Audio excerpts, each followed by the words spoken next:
The Fallout TV show after the tourists have left. The 1975 movie A Boy and His Dog follows an alternate timeline, where John F. Kennedy was never assassinated. And instead of the space race, technology skewed more towards animal testing and the development of androids and robotics, causing a much warmer Cold War, which in turn led to a Third World War that lasted 20 years.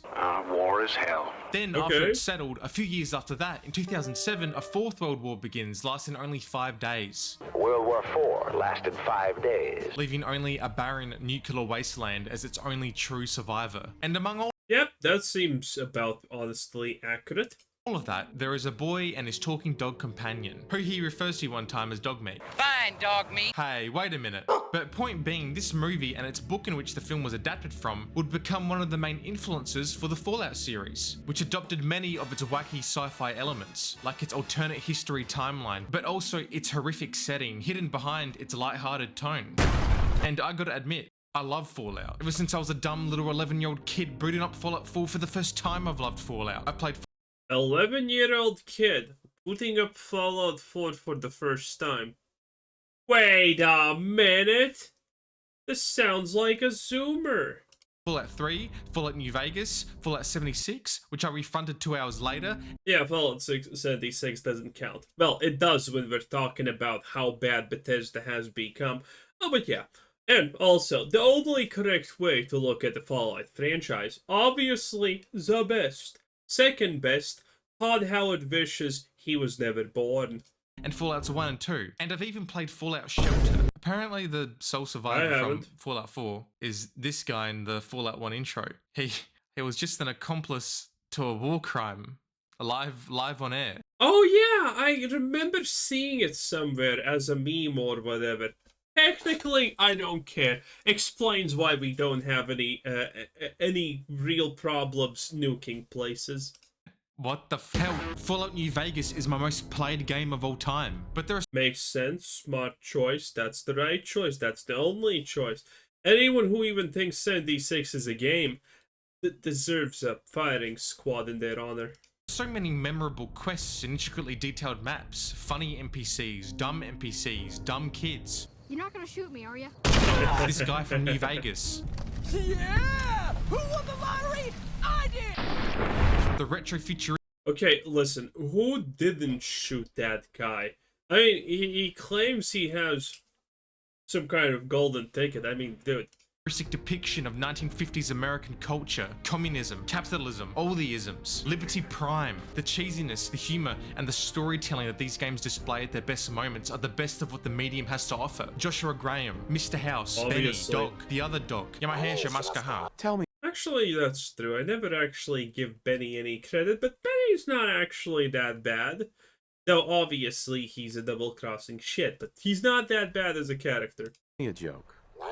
Kanye West, Frank Horrigan, Detective Valentine, Angry Enclave Soldier. The President of the United fucking States of America. Who do you think I was talking about? The fuck? Who is it? What? I should kick your fucking ass. There are so many memorable That's good. That's good. And that will never happen in the current day. and well-written characters. But when I Dude, there's like 50 trillion videos discussing Joshua Graham and whatnot. Oh my lord. found out that Amazon, a company that is ironically the real-life version of Vault-Tec, a company that exploits its workers like it's 1984, a company... Hey, listen. I'm no Amazon defendant, but those people sign up for it knowing what's gonna happen. Like, listen, in the job interview, they literally gave them a complimentary piss bottle. It's not the company's fault some people are that stupid, okay? known for having like 2 good shows and that's it. When I heard that they would I mean, okay, let's be real. Invincible is a good show. The Boys is kind of gay trash at this point. and that's it. When I heard that I haven't even watched it. Listen, I couldn't get past the like second episode because the Boys just doesn't cut it for me. Okay, I'm no normie. I literally grew up going home and watching the newest beheading video from a cartel with a chainsaw. Okay, I that was it. That was how things worked and whatnot. Okay, so where a show's big, unique thing is supposed to be, oh my god, look at all the superheroes. They're actually not good people. Well, no fucking shit. Oh my god, look at that. That's the most famous Christian superhero. And he's gay. No fucking shit. Wow, who would have expected that? I mean, I'm fading from the uniqueness here. I couldn't believe any of this shock value right here. Wow. They were taking the reins over Fallout, I was convinced that it was going to be bad. But after watching all 8 episodes twice and reflecting on it a month after it. Oh, wait. I'm sorry, is this gonna be a... The Fallout TV show is not actually bad video? Oh my, boys, we got our work cut out for us. Because anyone who can watch the Fallout TV show series twice is a very questionable individual at the very least. Its release, I can confidently say that it just works. All of this just works. It's not, I'm Okay. not. 16 times the detail, runs perfectly, no crashes. It's a perfect show. Wow, they even got the power armor. Wow. But on a serious note, I actually did enjoy the show. I enjoyed it quite a lot, actually. And then I put Well, again, aggressive 5 out of 10. Very bad, bad parts. Very good, best parts. I will breed with Lucy. Fight me. on my big boy boots and my thinking cap, and then I watched the show again, and a lot of its flaws became very apparent. It's like that one movie where the guy Well, okay. Second time around, the pattern flaws. You should have caught them in the first place. Okay, you should have done it. puts on glasses and he sees that the world is being run by aliens. That was like me watching the Fallout show for the second time. I pulled the wool out from under my eyes and took off my nostalgia glasses, and I realized that it isn't all that great in my opinion. My experience watching the Fallout show Should have been the first time, Chief. Should have figured out that in the first time. is kind of like how I play every Bethesda title. The first playthrough, it's a blast, but the second playthrough, It's still a blast. as you notice that, at least from a main quest perspective, it's kind of shallow actually. Like, really, Liam Neeson? Really? That's it? That's your reaction to finding out that your only child detonated a nuke in a town full of innocent people? Just mild disappointment? I raised you to be better than that. We'll talk more about this later. Oh wow, I mean, yeah, because it's Fallout 3. Dude, if Fallout 76 didn't exist, we would all be making fun of Fallout 3, how shit it is. Todd Howard's fucking grand opus. I'm really disappointed that you killed hundreds of people in a small town. We'll talk about this later. Anyway, here's a settlement that needs your help. However, what I like Still about the better. Fallout show is all the side stuff. So what I mean by that is, all the stuff which is not what makes a show truly memorable or great is the stuff I liked. Like, do you really watch Breaking Bad for the Walt Jr. Flynn subplot? I was hoping that he gets killed every single time. Jesus Christ, what a fucking bitch. Or Marie's shoplifting arc? No, you watch it for Walter. Crawl out through the fallout, Bro. baby, when they drop that bomb. Easily the best element of this show is how it looks. I mean visually, its settings, its little details. It's Yeah, some of that is good. Some of it is horrible, though. I'm sure he's going to show some of the things I'm going to call horrible. environmental storytelling and world building. I think it honestly did too good a job that it distracted people from the inner Okay, world building flat out. No, the world building is fucking horrible. Teleportation, random places, no cohesive understanding of where the fuck anything is. Yeah, the world building sucked. This place looks new and spotless, yet the whole world is just magically fucking a disaster zone. Doesn't make a lot of sense. flaws of the show's plot and writing. Every single frame and every single scene of this show has some type of Easter egg. This was stupid. This was bad.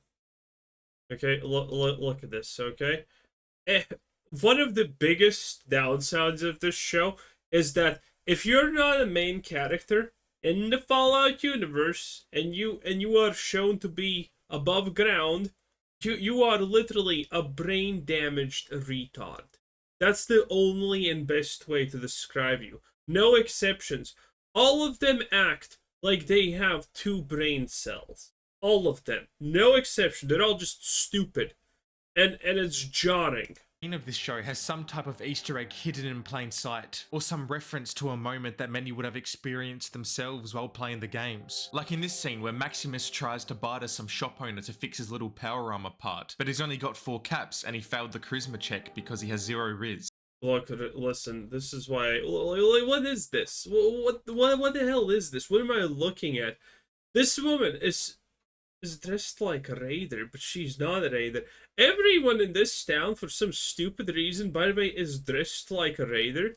There's actually no guards, no fucking anything, and this town should not exist.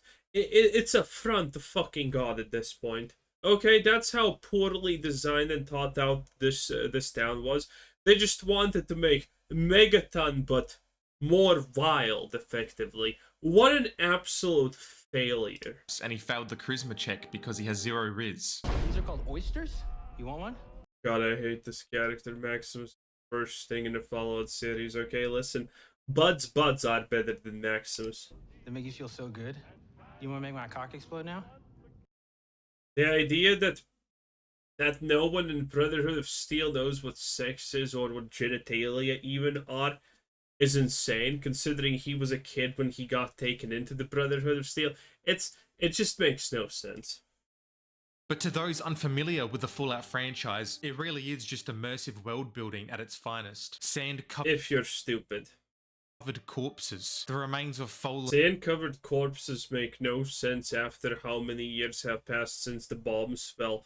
None of these corpses sitting here make any sense, and the fact that this chair some magically doesn't even have its paint peeled off after all this sand got in there. No, it's not immersive in the slightest. It's immersive if you're a woman watching this show as a tourist and you just care about the ending. Okay, then it's immersive. And innocent people who are left to rot after the nuclear apocalypse. It's plucked just right out of the games, exploring the ruins of Boston or the Mojave, piecing together... I never liked the fact that there's just rando corpses sitting in seats like the bomb just fucking fell.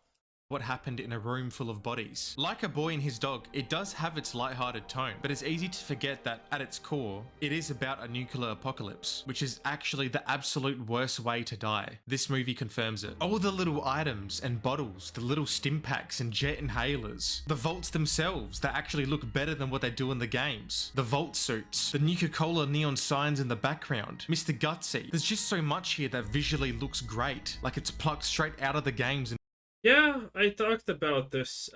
Having something look like Fallout in a series that's supposed to be Fallout should not be fucking praised, okay? It's the bare minimum that you should expect. And put on screen. And it's got me going like, Here I come. every time I notice a little detail in the background. I can also really appreciate the use of practical effects more than anything, and the CGI also looks great. You know, it's hard to believe that we are living in a time where fucking TV shows look better than most movies. You know, I gotta say, there are also a lot of really creative shots in this show. Sometimes you get these cinematic slow times of a bullet piercing a guy's face, just like... People are saying, oh, that's VATS. That's a VATS reference. I don't care if it's a VATS reference. Like a VATS kill in the games. Yeah. And it makes... I don't exactly care. Me feel like a dumb little kid again. There are these fantastic landscape shots that show the sheer size and scale of the ruins of Los Angeles. Little road stop signs, airplane fins sticking out. Actually, nothing shows the scale.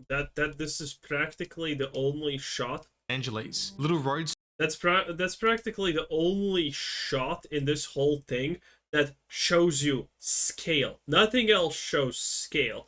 I have no idea if everything is 2 steps away from each other or 5 years of travel time. Landscape shots that show the sheer size and scale of the ruins of Los Angeles. Little road stop signs, airplane fins sticking out from under the ground, giant ships washed ashore. The environmental storytelling is just top notch here. I feel like most of the enjoyment to be... The environmental storytelling is not top notch here, okay? A random crashed airplane is not environmental storytelling. It's a piece of the environment. It tells no fucking story that anyone cares about. A ship washed ashore doesn't tell a story, okay? Whatever the fuck this is, doesn't tell a story. The only story it tells is exactly what you see in front of it. Something happened, it's there, that's it. Time passed, shit happened. Had watching this show comes from the sets and environments themselves, and the secrets that they contain, which perfectly capture what the games are all about. Honestly, the most exciting part about the Fallout games is to walk, and walk, and walk, and fight some super mutants, and walk, and run away from a Deathclaw, and walk, and fight a Yaoguai, and walk, and fight some raiders, and walk. Okay, you get my point. But it's nice to see the Fallout show capture the spirit of the Fallout games. Almost a little too much.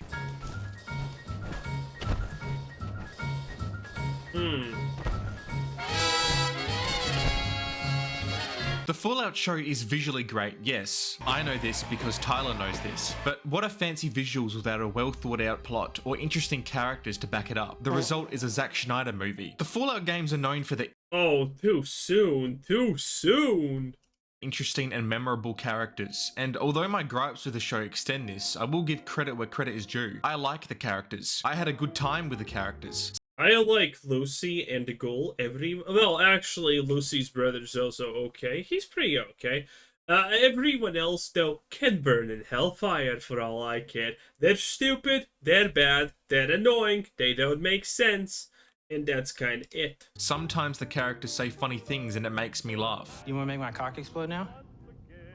So, who are the characters? Well, there's Lucy, who is kind of a vessel for the new and inexperienced viewers. Best character. Who are not familiar with the Fallout series, who is discovering... Dude, Lucy was... Dude, when this came out, okay, Lucy was the first actual not Mary Sue we have had forever, okay? I don't even remember what happened before Rey Palpatine. But yeah, after that point, pretty much every female character was a Mary Sue, always 100% of the time almost. And Lucy was the first one that wasn't, okay? The guy who she wanted to bang, banged her and then trashed her around like there's no tomorrow, no problem. And she effectively won because of luck. It happens. It's great. She's not just a rando... Mary Sue that does everything correctly, that doesn't fail, that doesn't need to think, and everything just plays out perfectly for her. Some things do, obviously, but still.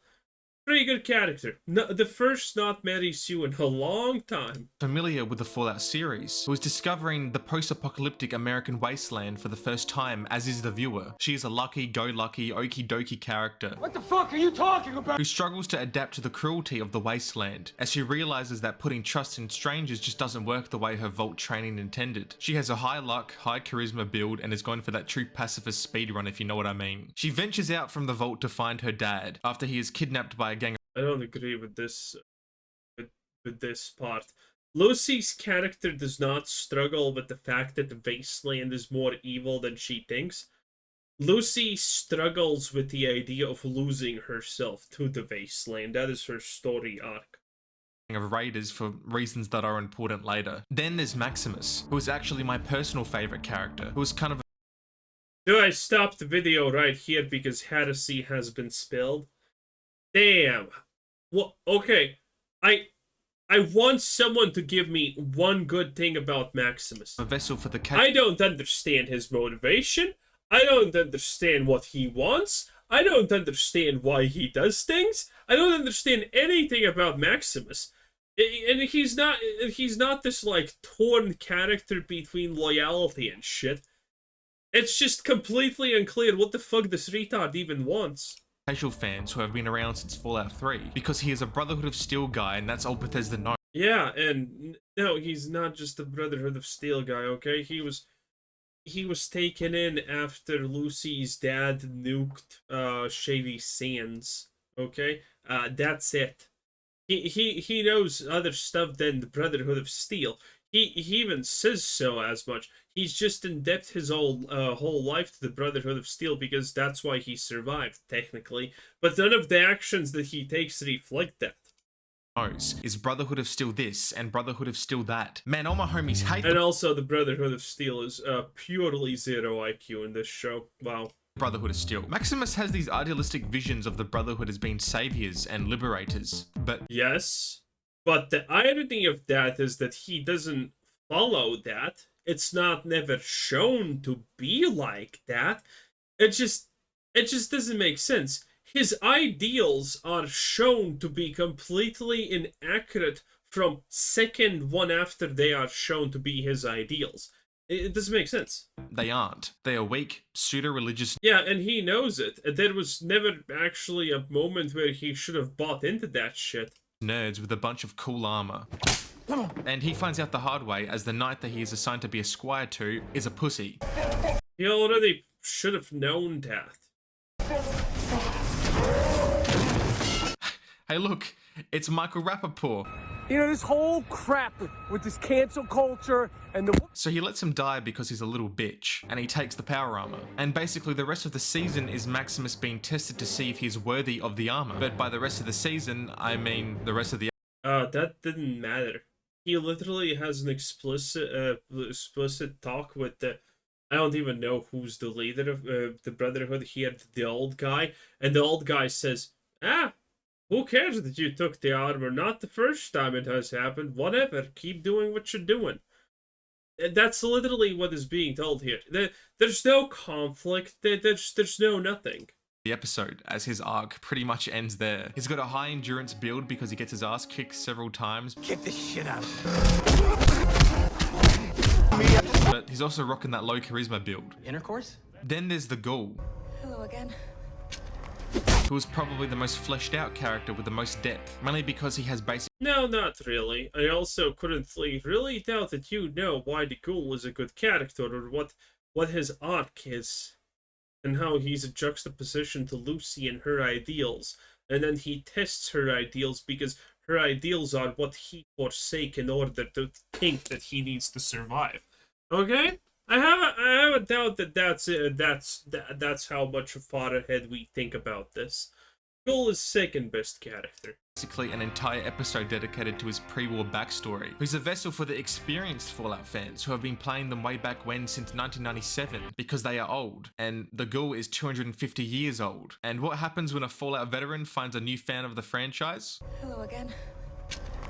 The Ghoul was once a hardened capitalist, Western TV cowboy turned poster boy mascot for Vault-Tec, who once went by the name of Cooper Howard. He's basically Rick Dalton.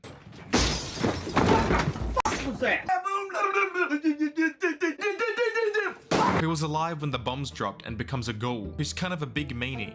If you help me find him, he'll do whatever you want. Oh no, he's not a meanie just because of random reason. Oh no, he's not just a meanie because whatever. Okay, listen, I already said it, but I'm gonna explain a little bit more in detail. Again, we have covered this like 3 times. The Ghoul sees himself in Lucy. He was essentially almost the copy-paste variant of Lucy's ideals before the bombs dropped.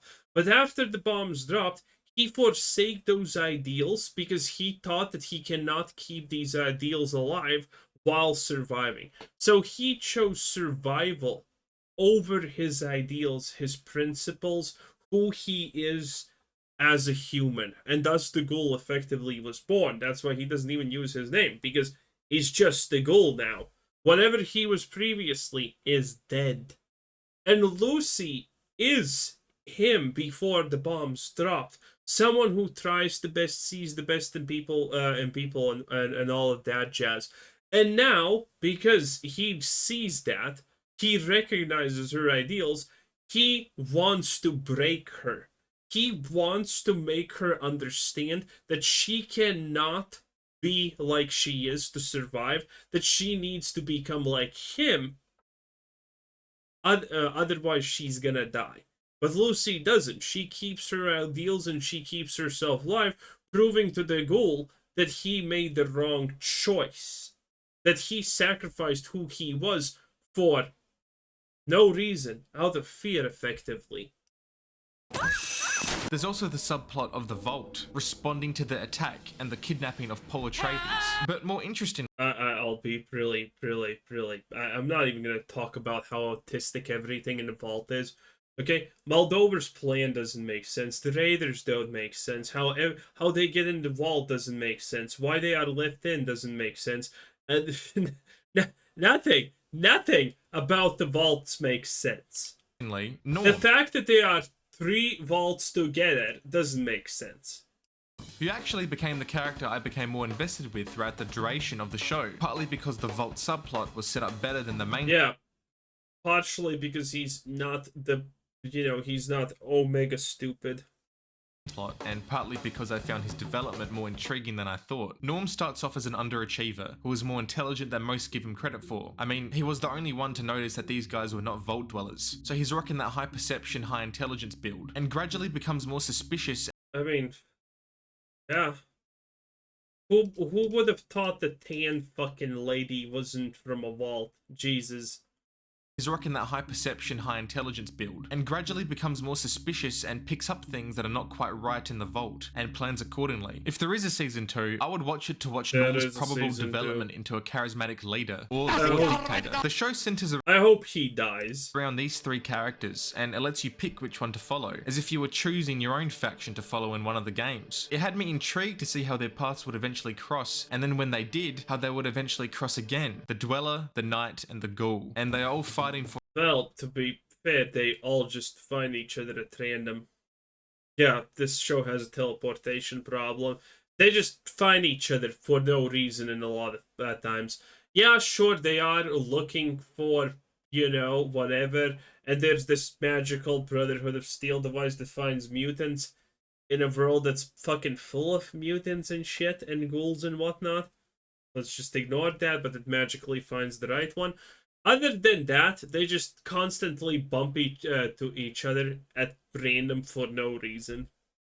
For a head, but it's what actually is in the head which matters, which is a device that can power a thing, and therein lies the main flaw. I mean, ironically, the Ghoul says it best. Now, the problem lies with the fact that the person who made that device is Moldover, and Moldover somehow survived for also 200 years. Well, fuck knows how. Probably cryo, whatever, but no one honestly cares.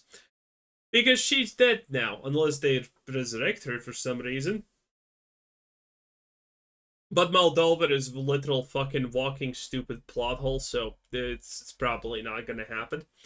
And yeah, she needs the device because you see, the person who made that thing, her, can't make it again because she forgot. She forgot. Don't worry about it. Sidetrack my. Okay, let's get to the nitpicks. New Vegas problem. New Vegas is dead. Todd Howard is gonna make sure he can dance on its grave. The nitpicks. I have a lot of them. The power armor looks kind of goofy at times. How come this guy managed to not get hit by a single bullet? The acting. Because plot holes. It's fine. Walter Goggins gives a memorable performance. I think it's honestly kind of held back by this Marvel-like dialogue, which is a far cry from some of the game's best writing. I was expecting some interesting monologues and thought-provoking conversations, but there were. Yeah, that's not Bethesda of current age, and that is definitely not Amazon. Was really none of that. Oh, hell no, Maximus. Oh, hell no, Maximus. Oh, hell no. Bro, why does that look so goofy? So much of the plot and its development relies. Because that character, I think, is supposed to be trans or something. Bro, why does that look so goofy? So much of the plot and its development relies on contrivance. Like, what was the plan here? What if Lucy had died? How would you have gotten... What was the plan there if Lucy had died in the vault? And it doesn't make sense. The password from okay, I'm actually not gonna go into this because the vault stuff is just there's not a single thing that makes sense. Every person who has tried to defend, oh no, the vault, the raid on the vault does make sense is no. Detective Cooper here. In the opening scene, there are no visible missiles that hit the cities. They just explode randomly. I don't know if you've seen what one of these bombs look like in the Fallout games, but they are pretty big. Hell, even a warhead is pretty large by real-world standards. I think you should be able to see one even if it's just a black pixel on the screen. Or maybe they were planted underneath the cities by... Wow, I wouldn't even nitpick that. Voltec. I don't know. Also, this little girl would be blinded, but that's fine. Also, isn't it slightly unethical to keep Lucy's mum in this state for so long? Like, shouldn't you put her out of her misery by now? Also, it's kind of funny Considering like your lesbian friends or something. how the Listen Al Gaib is locked in a large bird cage. I think the look and feel is right, but I think the vibe of Fallout would play more along the lines of a Paul Verhoeven movie, like RoboCop or Starship Troopers. Both Okay, Starship Troopers is still good for this. Well, that was unexpected. And in any case, Comporio. I think I pronounced that right. 10 out of 10. Agreed with nothing. Bye.